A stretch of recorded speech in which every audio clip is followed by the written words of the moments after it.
Salve, salam jumpa kembali dengan saya Romo Adnan di dalam channel ini.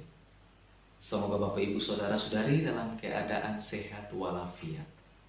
Di pagi hari yang indah ini, saya akan menemani Bapak Ibu Saudara-saudari lewat renungan yang saya bawakan ini. Semoga berguna untukmu sekalian. Jangan lupa tetap dukung channel ini dengan cara like, komen, subscribe, dan bagikan juga dengan teman-teman kalian. Selamat menonton, selamat berefleksi. Tuhan sertamu dan sertamu juga. Inilah Injil Yesus Kristus menurut Matius. Dimuliakanlah Tuhan. Injil Matius bab 10 ayat 7-13. Sekali peristiwa Yesus berkata kepada murid-muridnya, "Pergilah dan beritakanlah, kerajaan surga sudah dekat. Sembuhkanlah orang-orang sakit, bangkitkanlah orang mati, tahirkanlah orang kusta, usirlah setan-setan. Kamu telah menerima dengan cuma-cuma, karena itu berilah dengan cuma-cuma pula. Janganlah kamu membawa emas atau perak atau tembaga dalam ikat pinggangmu. Janganlah kamu membawa bekal dalam perjalanan. Janganlah kamu membawa baju dua helai, kasut atau tongkat, sebab seorang pekerja patut mendapat upahnya.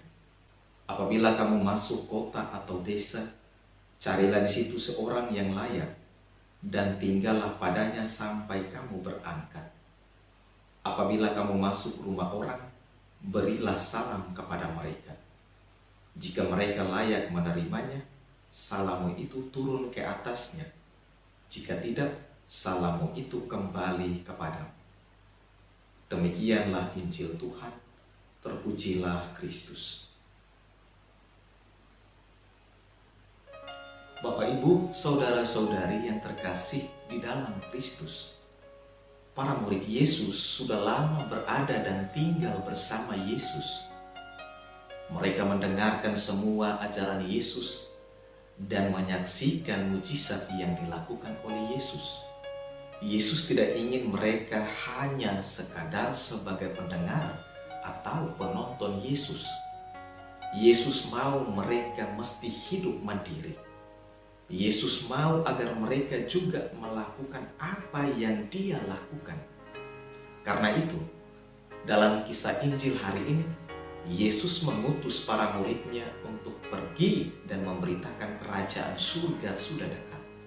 Yesus tak hanya mengutus mereka, tetapi juga memperlengkapi mereka dengan kuasanya, yaitu kuasa untuk menyembuhkan orang sakit, membangkitkan orang mati, mentahirkan orang kusta, dan mengusir setan-setan. Yesus mengingatkan mereka bahwa mereka telah menerima kuasanya, rahmatnya, sukacitanya, berkatnya secara cuma-cuma, dan mereka wajib memberikannya dengan cuma-cuma pula, dengan tanpa menuntut upah atau apapun. Namun, sebelum para murid pergi, Yesus membuat aturan bagi mereka yang mesti ditaati, yaitu mereka tidak boleh membawa perhiasan, emas atau perak atau tembaga dalam ikat pinggang mereka. Mereka tidak boleh membawa bekal dalam perjalanan. Mereka tidak boleh membawa baju dua helai, kasut atau tongkat. Yesus ingin agar mereka tidak merepotkan diri dengan perkara-perkara jasmani. Yesus ingin agar para muridnya tidak merasa cemas saat mengalami kekurangan di medan perutusan. Yesus mengarahkan fokus mereka hanya kepada tugas yang telah diberikannya kepada mereka. Yesus menumbuhkan keyakinan di dalam diri para muridnya bahwa setiap perbuatan baik yang dilakukan oleh mereka dengan sepenuh hati akan mendatangkan kebaikan pula. Atau dengan kata lain, jika mereka menabur kebaikan dengan sungguh-sungguh, maka kebaikan pula yang akan mereka tuai. Untuk itulah Yesus menyatakan bahwa seorang pekerja patut mendapat upahnya. Yesus juga menumbuhkan dalam diri para murid semangat untuk menggantungkan seluruh diri, seluruh hidup, dan seluruh harapan mereka kepada Yesus yang mengutus mereka itu. Yesus ingin agar para muridnya tetap percaya diri dan tidak cemas dengan tantangan dan rintangan yang nantinya mereka hadapi. Yesus tidak mau merugikan para muridnya, tetapi memberikan jaminan atas hidup mereka. Yesus bahkan mengingatkan mereka untuk memberi salam kepada orang yang mereka jumpai. Jika ada orang yang menerima salam mereka, maka orang itu menerima berkat. Tetapi jika menolak, maka orang itu kehilangan berkat. Bapak, Ibu, Saudara-saudari yang terkasih di dalam Kristus, perutusan ke-12 murid oleh Yesus membuahkan hasilnya, yaitu Barnabas, salah satu anggota jemaat mula-mula di Yerusalem, menerima pewartaan itu dan menjadi percaya dan beriman kepada Kristus. Barnabas juga diutus sebagai rasul untuk memberitakan Injil. Barnabas kemudian dikenal sebagai penginjil di Antiokhia dan di Siprus. Oleh karena itu, pada hari ini kita Gereja Katolik memperingati Santo Barnabas sebagai seorang rasul. Barnabas berasal dari Siprus, keturunan Yahudi dari suku Lewi. Nama aslinya adalah Yusuf, tetapi oleh para rasul diganti menjadi Barnabas, yang berarti putra penghiburan. Barnabas dikenal sebagai orang jujur yang suka berkorban, menjual ladangnya, dan uang hasil penjualannya itu diletakkan di depan kaki para rasul. Barnabaslah yang mendukung Paulus setelah bertobat dan percaya. Barnabaslah yang memperkenalkan Paulus kepada para rasul dan kepada orang lain bahwa Paulus juga adalah seorang murid Yesus. Barnabas kemudian menjadi teman seperjalanan Paulus.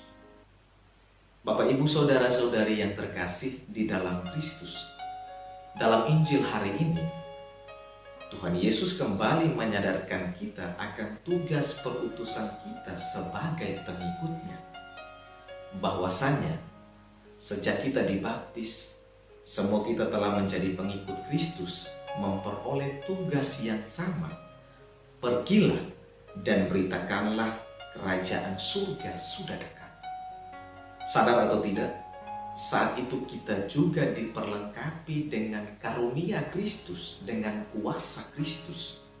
Kehadiran kerajaan surga selalu ditandai dengan berkat bagi orang lain.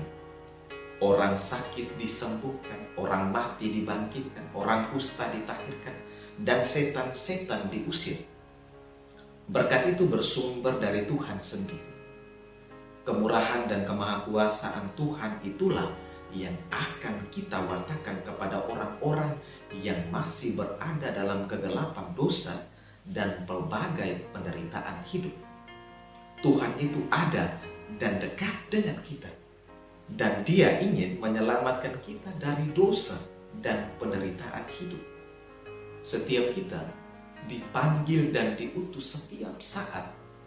Yesus menyadarkan kita bahwa kita telah menerima rahmat, berkat, karunia, sukacita darinya secara cuma-cuma.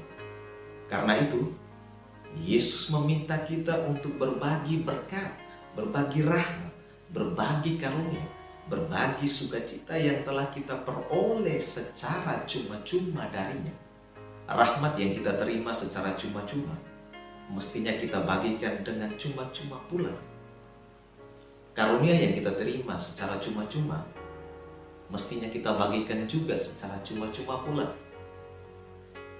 Berkat yang kita terima dengan cuma-cuma, mestinya kita bagikan dengan cuma-cuma pula. Sukacita yang kita terima dengan cuma-cuma, mestinya kita bagikan dengan cuma-cuma pula. Ketika berada bersama Yesus, kita akan selalu mengalami kelimpahan rahmat, kelimpahan berkat, kelimpahan karunia, dan kelimpahan sukacita. Kita mesti bersukacita karena membawa wajah Tuhan dan menunjukkan kepada orang lain. Kita mesti bersuka cita karena Tuhan mempercayakan kita untuk menjadi penyalur rahmat-Nya. Inilah yang mesti kita wartakan sebagai pengikut Kristus. Tuhan menyadarkan kita untuk terus berbuat baik, karena setiap perbuatan baik yang kita lakukan dengan sepenuh hati akan mendatangkan kebaikan berlimpah bagi kita pula. Marilah kita terus mewartakan kebaikan-kebaikan Tuhan kepada sesama kita, karena seorang pekerja patut mendapat upahnya. Tuhan sangat mengharapkan agar kita memiliki semangat untuk selalu menggantungkan diri, hidup, dan semua harapan kita kepadanya. Jika kita sudah sepenuhnya bergantung kepada Tuhan, maka kita tidak akan cemas dengan tantangan dan rintangan yang nantinya kita hadapi. Tuhan bahkan memberikan jaminan atas hidup kita. Tuhanlah yang sanggup membuat kita kuat dan bertahan di dalam tantangan dan rintangan hidup. Karena rahmat dan berkat dari Tuhan jauh melampaui apapun. Orang yang selalu berjalan dalam rahmat dan berkat Tuhan pasti akan mengalami kelimpahan di dalam hidupnya. Yang terpenting adalah orang mau membuka diri terhadap rahmat Tuhan, karena tawaran rahmat Tuhan mendapat tempat di hati kita. Rahmat Tuhan itulah yang dapat memampukan kita untuk berani mewartakan belas kasih Tuhan yang terjadi di dalam hidup kita kepada orang lain.